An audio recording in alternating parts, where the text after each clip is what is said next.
Terdapat beberapa hal yang perlu diperhatikan ketika kita membaca hukum idhar syafawi. Apa saja? Simak video berikut ini.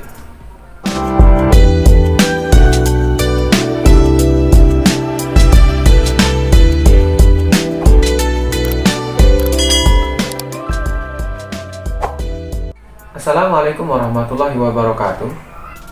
Pada video kali ini kita masih membahas bab mim sukun ketika bertemu dengan huruf hijaiyah, dan kita akan membahas hukum idhar syafawi. Sebagaimana pernah kami sampaikan, bahwasanya bab mim sukun terbagi menjadi 3 hukum, yaitu ikhfa syafawi, kemudian idhar syafawi, dan yang ketiga adalah idgham mithlain atau idgham mutamathilain. 2 hukum telah saya bahas di minggu yang lalu, yaitu hukum ikhfa syafawi dengan hukum idgham mutamathilain. Saya buat hukum idhar syafawi di bagian belakang terkait dengan hurufnya yang lebih banyak daripada kedua hukum sebelumnya. Idhar berarti jelas, kemudian syafawi berarti bibir.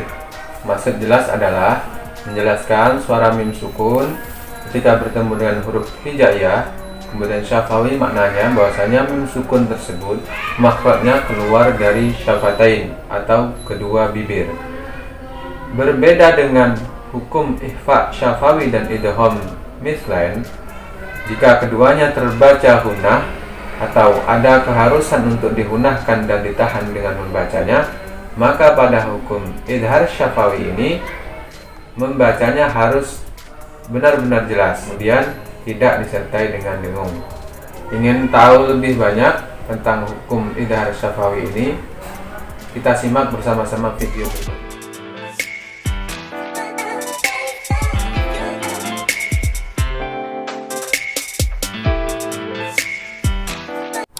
Baiklah, kita akan melanjutkan materi tentang ahkamul mimi as-sakinati, yaitu hukum mim sukun atau mim yang berharakat sukun. Pada bagian ini kita akan membahas tentang hukum yang ketiga, yaitu idhar syafawi.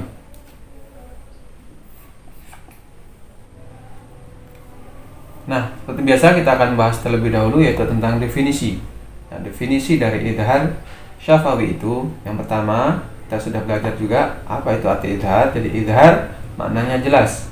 Bagaimana maksudnya? Adalah menjelaskan atau suara mim sukun itu nanti terbaca menjadi jelas. Kemudian asyafawi artinya 2 bibir. 2 bibir di sini maknanya adalah bahwasanya huruf mim itu makhrajnya adalah dari 2 bibir, sehingga dikatakan, maka bisa menjadi dikatakan idhar syafawi adalah jelas membaca mim sukun yang makhrajnya dari 2 bibir.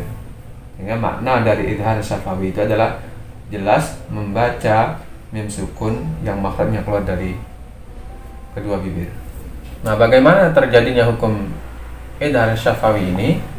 Yaitu manakala ada mim sukun, ini ada mim sukun yang bertemu dengan huruf hijaiyah selain huruf ba dan huruf mim. Nah, kalau di huruf hijaiyah itu jumlahnya ada 28, nah maka dikurang 2 berarti 26 adalah huruf idhar syafawi ini. Jadi manakala mim sukun bertemu dengan 26 huruf ini, yaitu huruf hijaiyah selain huruf ba dan huruf mim, maka hukum membacanya adalah idhar syafawi. Nah, ini contoh tentang hukum idhar syafawi. Jadi saya berikan contoh di sini. Hukum idhar syafawi. Di sini ada mim sukun bertemu dengan huruf selain ba dan huruf mim. Nah, di sini bertemu dengan huruf hamzah. Jadi kita ketahui huruf idhar syafawi ada 26, terdiri dari hamzah, kemudian ta, sa, jim, ha, kho, dan seterusnya. Jadi selain ba dan huruf mim maka menjadi hukum idhar syafawi. Jadi cara membaca idhar syafawi itu mim sukunnya dibaca jelas tanpa dengung. Jadi dia tidak boleh didengungkan dan juga tidak boleh ada pantulan. Nah, ini ketika dia bertemu dengan huruf hijaiyah ini, membacanya saya bacakan wakam ahlakna. Nah, ya. Jadi tidak boleh bacanya yang salah itu wakam ahlakna. Jadi membacanya adalah santai saja wakam ahlakna. Tidak boleh juga membacanya kaku wakam ahlakna ya. Tuh, jadi idhar dibaca jelas suara makhraj mim sukunnya wakam ahlakna. Pada lafaz ini ada satu kalimat an'amta, di sini ada mim sukun bertemu dengan ta. Jadi pada hukum idhar syafawi ini bisa terjadi kemungkinan mim sukunnya bertemu dengan huruf hijaiyah dalam satu kalimat. Nah, membacanya tetap dibaca idhar, yaitu dijelaskan suara mim sukunnya ketika dia bertemu ini ada huruf ta. Jadi ta itu setelah huruf ba, dia masuk dalam hukum idhar syafawi. Tidak boleh terbaca dengung. Bacanya an'amta. Jadi mimnya makhrajnya jelas dari kedua bibir, jadi bibirnya tertutup sesuai dengan makhrajnya. An'amta. Jadi tidak boleh dibaca an'amta. Nah, pada contoh yang kedua, di sini ada mim sukun bertemu dengan huruf dal. Ada dua kalimat di sini pada lafaz alhamdu sama lillahi. Membacanya alhamdulillahi. Saya ulangi, alhamdulillahi. Kemudian contoh yang ketiga, di sini ada beberapa kata. Ini ada mim sukun bertemu dengan huruf lam. Membacanya wa ma khalfakum la'allakum. Saya ulang lagi, ketika dikum khalfakum la'allakum. Jadi tidak boleh khalfakum. Jadi jelaskan, baca khalfakum la'allakum. Yang terakhir kita bertemu dengan huruf ya.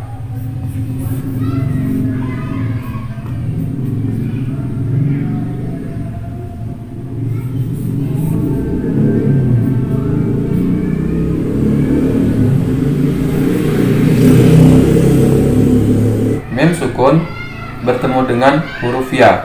Membacanya afalam yahdihim. Afalam lam yahdihim. Tidak boleh juga dipantulkan lam. Jadi membacanya afalam yahdihim. Pengertian daripada idhar syafawi yaitu jelas dan terang.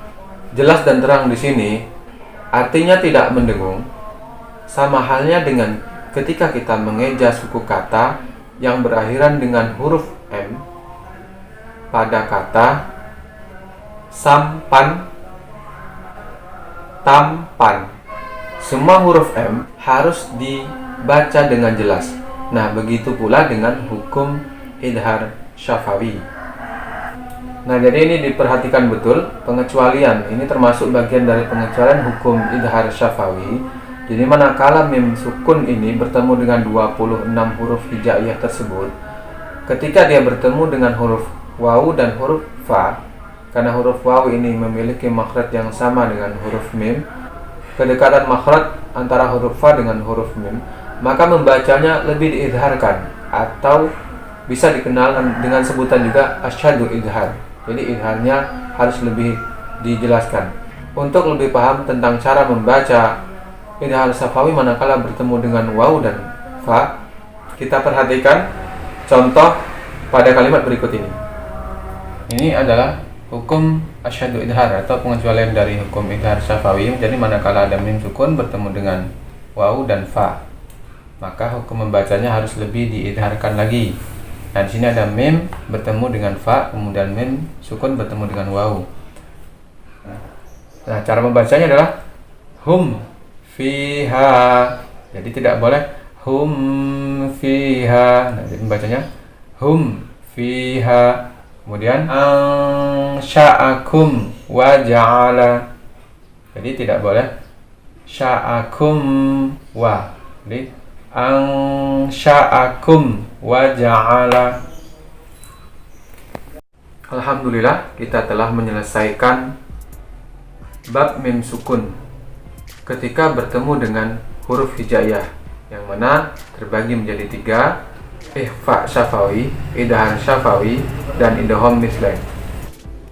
Bagi sahabat santri yang baru mampir di channel ini, jangan lupa dukung channel kami dengan cara subscribe, klik tanda loncengnya agar mendapat notifikasi dan informasi terupdate tentang materi yang kami bagikan, komentar, dan berikan masukan terhadap materi yang kami sampaikan.